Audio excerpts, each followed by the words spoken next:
There we go. I remember in the 80s doing this with you in a parking lot in your, what'd you have, an Impala or something like that? Yeah. Roll up a big one like that before we went to work. Welcome to another episode of Well Seasoned. My name is Brian Paulson. And you are? At Janos. Right on, baby. We're two retired chefs with over 100 years experience combined. Empty nesters who cook just about every night for each of our wives. Now we're cooking for 2 instead of 200, but we still think like restaurant chefs. We think about seasonality of ingredients, we think about the best ingredients that we can buy, and we also think about utilizing everything that's in our refrigerator. So with Well Seasoned, we want to appeal to cooking enthusiasts. We also want to appeal to people that might want to hear what it was like to spend 50 years in a professional kitchen, the ups and downs. So this episode of Well Seasoned, we're going to be exploring just a couple savory pies. It's an exciting topic. Brian's just recently written a whole book about it, and I think it's going to be another success for Brian because they're just awesome and a way to showcase chef's talents and bring flavor to the customer. I'm going to be doing a chicken fennel sausage that's going to be wrapped in puff pastry. And Brian, what are you doing? I did a Mediterranean vegetable pie, and I did it in pâte brisée. And we're going to show two different techniques of making a pie. Yours is what I call a rolled raised pie, and you've got a lot of experience in this area because that's what other chefs would call a big Jamaican doobie, the way you roll it up like that. I'm using like a Danish technique where I cut strips and fold it over. Either way is perfectly fine for either pie, but it's a good way.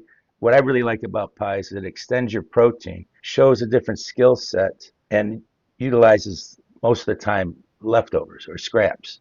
And that's kind of dovetails into my whole charcuterie thing. So that's why pies are important to me. You ready? I was waiting on you, man. I'm ready right here, man. Let's go. So I'm going to build a Mediterranean vegetable pie. This is a blitz dough, which Decker developed here, and I used it in the meat pie book. It's flour and butter, of course, lamb, not roughly lamb, pushed into the flour. Then he uses salt and heavy cream, ice cold. And the other thing he does is he keeps his flour cold, puts the flour in the freezer. So this is an 8 by 12 inch piece. Then I scored the dough on the inside at 2.5 inches, 2.5 inches, and 3 inches in the middle. Then I'm going to cut on the diagonal strips. Oh, okay. 1, 2, 3, 4, 5, 6, 7, 8, 9. I'll take that out. Same thing on this side.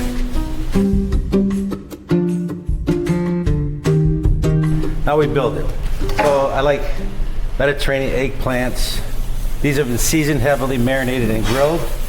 So I'm not going to use salt on them or anything. Start with a nice free base. You remember what that is? No, I've read about it, I think. Okay, a little bit of base there. Then you can choose your vegetables. I think these tomatoes I got from you. You used to call them all-night tomatoes. Yeah. You know why? Because they can go all night. So you leave them in the oven overnight and they dry and dehydrate.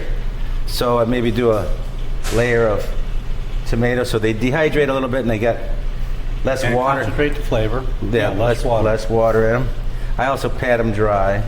Yeah, so you have everything on towels there. Yeah, nice to get as much water out of his pile. Now, Gabriel, when I was developing this recipe for the book, this is in the meat pie book, and I'm making this, and I had a little problem with the dough being wet on the bottom because of the vegetables. So I did dry it, and he goes, Mediterranean couscous, and he just walks away. So I take a little bit of couscous, and it just because as it heats, any water that comes out, it's not absorbed. It's not, and it gets soft. The couscous gets soft. You don't even know it's there. And this is what I think I'm going to put chiffonade basil. I'm going to keep doing it on other layers too. Oh, okay. I used to put basil leaves in there. Yeah. But then when I slice it, the leaves, they sometimes. So you practice and you improve. Right. Now I think we put goat cheese. So this pie kind of has a lot of color to it. It has a dramatic design look to it. You'll see when I fold it over the pieces. When it's in the raw form, sometimes it looks kind of uneven, but when it bakes, it all fluffs together. Really nice. I think we want to end with a dry vegetable. So now we'll do roasted peppers. Red and yellow. Red and yellow.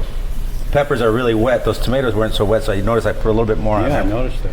And I think some thyme leaves. Pine leaves? Thyme is on my side. Oh, okay. That's another thing. I was at this party and Mick Jagger and Keith Richards there building a Mediterranean pie. I said, thyme's on my side, man. And, you know, that was the end of that. Then I got zucchini and yellow squash grilled off. So there's layers and layers of flavor here. Okay, so now we go one this way, one this way, one this way, one this way. Awesome. Then you go one this way. We just keep going down. You stretch the dough a little bit so that it tucks under each time. Right. And you can't build it too high because then your dough won't reach it. And this is a nice savory pie with no meat, which is unusual for me, as you know. But it's nice as a buffet item like that, or Great appetizer, too. a good appetizer like that. Now, I'm just going to fold this up like this. Okay. Now, see how I built it on the parchment paper? Right. Because I don't want to handle it. I don't want to handle it too much. So I'm going to hold it and put it on here. I'm going to get it cold. Then I'm going to egg wash it, and I use only yolks. And I egg wash all my pies. I egg wash, refrigerate 15 minutes, and egg wash again. Okay. It's kind of like painting your house, the wall in your house. Yeah. You put it, you put the first coat on, let it dry, and put a second coat on. Yeah. And that's what I do. So let this chill out, and here we go. Yeah, awesome, man.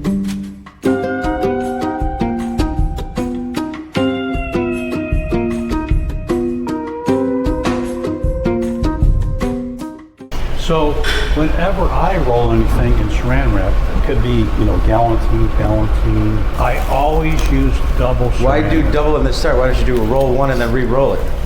Because this is just the way that I found works best for me. So it's thicker. So I'll never forget, I was doing a dinner, I think at your restaurant, and I did a halibut that was stuffed with king crab leg, and I poached it in the roll. And then I sliced it, and I forget how I served it, but it was absolutely good. I think it was the best course of the meal. It probably was. You often had the best course. And when I walked into the kitchen and you saw that, you touched it because I knew you were checking to see how firm it was. Yeah. It was rolled so tight that it could bounce off. Okay, I do remember that. Yeah. It's not that chefs are competitive, we're just a little competitive. Yeah. So it's like, I was just seeing him, but how tight did he get it? Yeah. So the technique that I'm careful to use. So if I want to end up with a diameter like this, I start a much smaller. Right, because as you twist it, it goes, Yes. it goes shrinks in length, but it grows in diameter. Yes. And so just like, air pockets are the enemy of stuff, it's same way with this, with rolling it. Right, you don't want these nooks and crannies. Right, no, that's all going to come out, and I'm gonna square it up. That's a really delicious tasting sausage. Oh, we did a thanks. taste test. Do a taste test with this, just like you do for a stuffed sausage. Because once this is cooked, you can't add more seasoning. Nope. And it's a chicken fennel flavor, which is a great flavor profile. And it has bacon in it too, for the little bit of smokiness, and obviously for the extra fat content too. So I just kind of get it to about its shape, and I get it more towards the edge here. And then this is where I start getting my tightness. And so I am pulling back on it, and I'm tightening it up. And this is much thinner than I want it to be, but that's a good thing. Now, when I've done some dinners with guys who were heavy into competitions, Coney Olympics and stuff, they actually took a half sheet tray, and they would use it as a straight edge. And they would straight edge, and they would just we use when I teach the students, I use a cutting board like that. Oh, okay. And we hold it up like this. Yeah. We put our left foot back, our head down, and it's called the Detroit lean. Oh. And you pull deep like that, get it nice and tight. And I grew up kind of in the '60s, so I had a lot of rolling. You got a split action going here. Yeah, this is the Jamaican doobie technique. Yeah. And then you start cranking there, and we start rolling.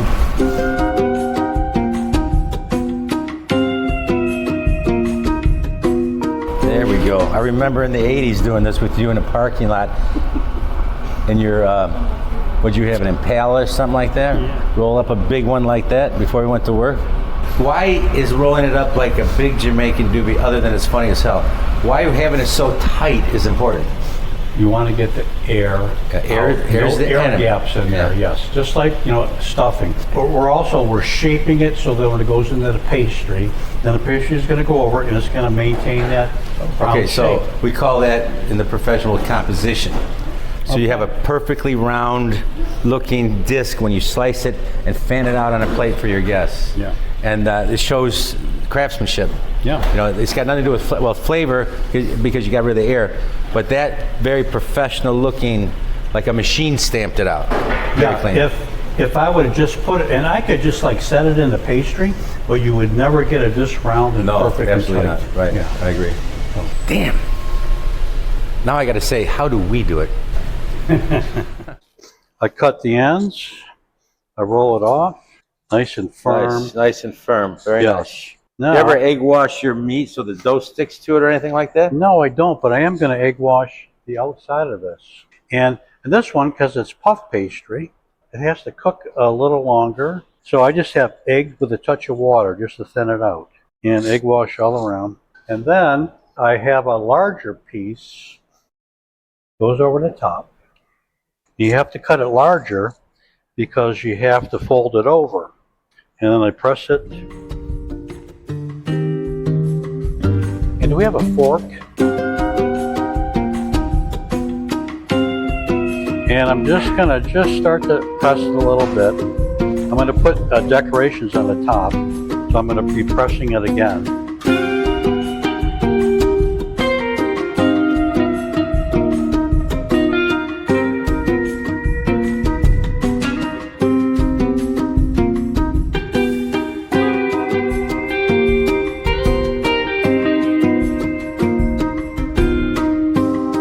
These are gonna just be, crisscross across the top like this.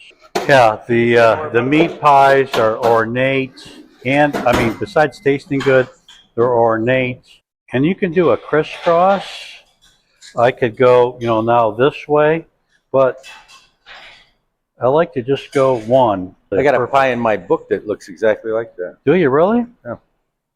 Did you copy the recipe from me? I must have because it it looks pretty similar. And then I cut here.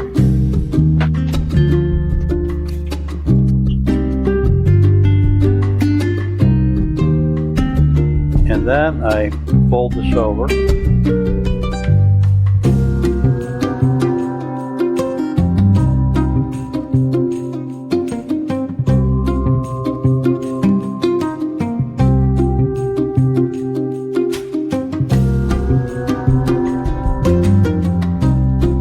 Good, man.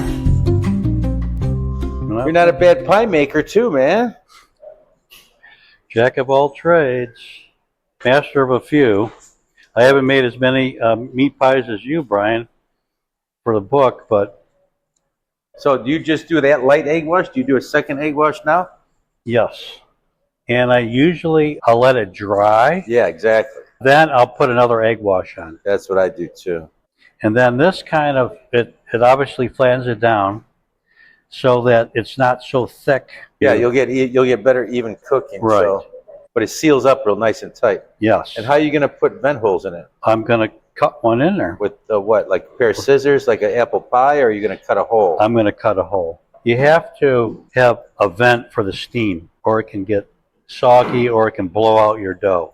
It'll break the dough, or the dough will stay soggy. It'll never get crispy. Right. The thing about a meat pie, you want the meat to be cooked all the way through, and you want the crust to be crispy and no raw dough. Right. We hate raw dough in a meat pie. We do, yes. And then now I use a decorative cutter.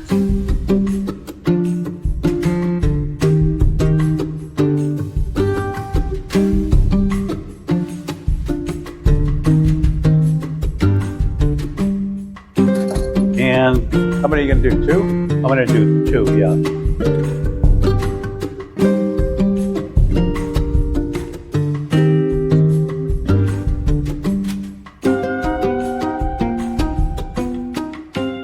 So typically the second donut that he puts on there would be, if you had a chimney like in a pâte à croûte, you would make aluminum foil and have it come out. That way the steam could escape through the chimney, and also any juice that may come out, that chimney would protect it from having it run over on top of the dough. And it just looks nice. It looks nice too.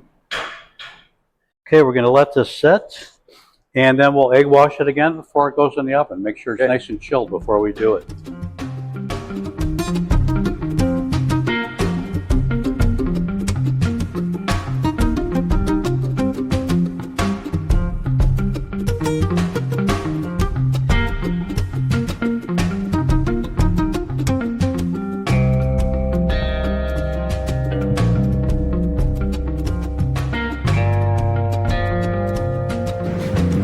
Okay, Mediterranean veg pie.